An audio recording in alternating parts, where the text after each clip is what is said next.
Alright guys, it's October 31st and thought I'd come out for a run. Weather's a lot better than it was on Saturday. It's Monday, so it's Halloween. And it's about 9 degrees outside. Not super warm, not super cold. Here in Niagara. So this is my Fly Sky receiver. Receiver box. Had to upgrade the antenna.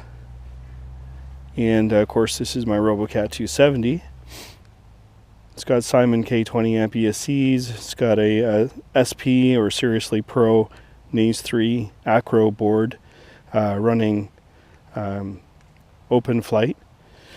And it's got some Emax motors. They're 2700 kV. They're the RS2205s, the red and black ones. And of course, good old Dalprop tri-blades. Anyways, let's put this thing up in the air. Today we don't have to fight the wind, so we'll have some more fun with it today.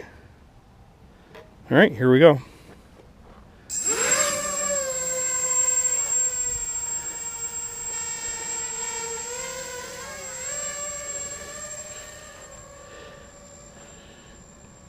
If you notice, it's got some LEDs on it. So it has 2 LEDs on the front, so to make it like a headlight. And then it has a series of LEDs going vertical on the back, like a vertical strip. It's always important to be able to distinguish as best you can, especially if you're flying line of sight between the front end of the vehicle and the back. I think it's kind of obvious. A lot of guys also on the arms of their multi-rotor will have LEDs as well. I haven't done FPV yet. I'll be acquiring my first set of goggles over the winter.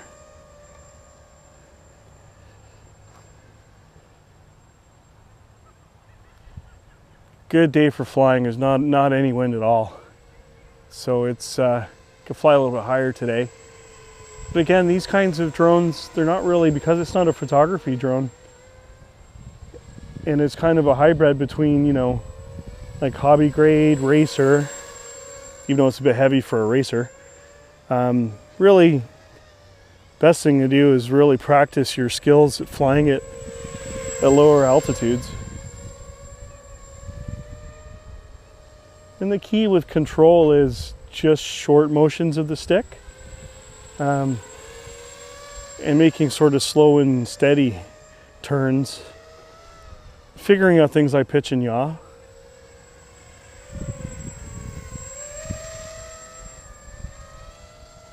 I think the natural instinct of anyone is to sort of get up in the air and go crazy right away, but it's probably not your best idea. You want to get used to the capabilities of the craft.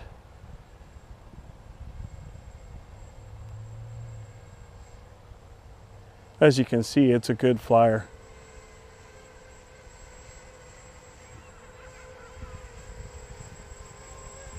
Next good day we have, unfortunately I lost my mount during one of my many crashes. So I've lost the mount to my GoPro for the quadcopter.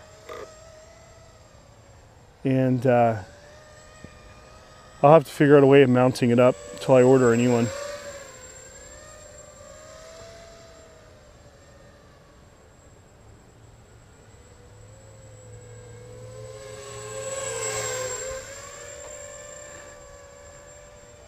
Just to correct a couple of things that I said in error in my last video.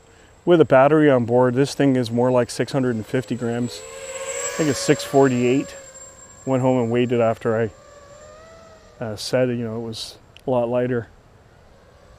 And run time is more like 6-7 minutes. It's not 8-9 minutes.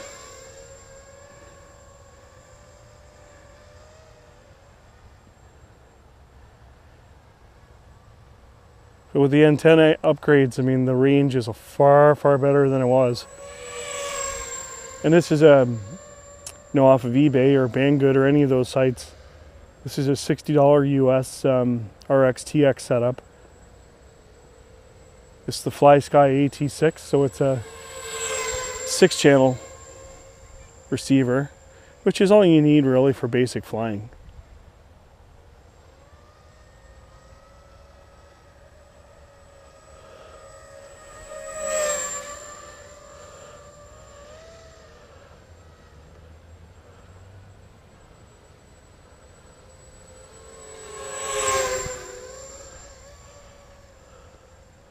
The nice thing about those dowel props, tri-blades, is they're almost indestructible. In the beginning, I was going through props right, left, and center, especially the double ones.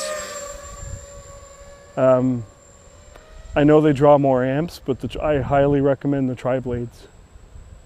They're just way more sturdy in terms of, you know, from crashing, and even if you do crash with them, and you get them all banged up, they'll still fly the machine. I've learned that this is the hobby of spare parts. It's in your best interest to have spare props, maybe a spare motor or two, spare ESCs.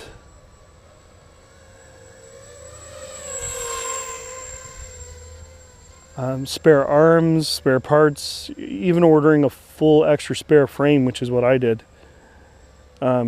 Because, you know, when most of this stuff is coming from China, or the odd bit from the States or wherever, you know, you could be waiting 2, 3, 4 weeks, and that's without flying, so that kind of sucks.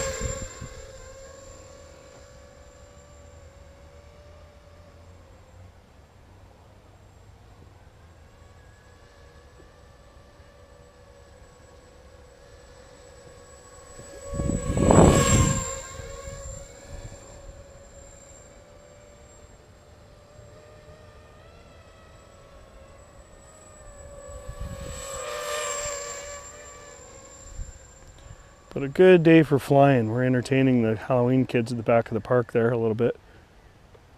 One thing I will say, the GoPro makes it look like it's further away than it really is. At no point will I overfly houses or trees. I try and avoid all that stuff, or buildings. I really don't feel like knocking on someone's door to retrieve my drone, if you know what I'm saying. Anyways, let's bring it in for a closer look.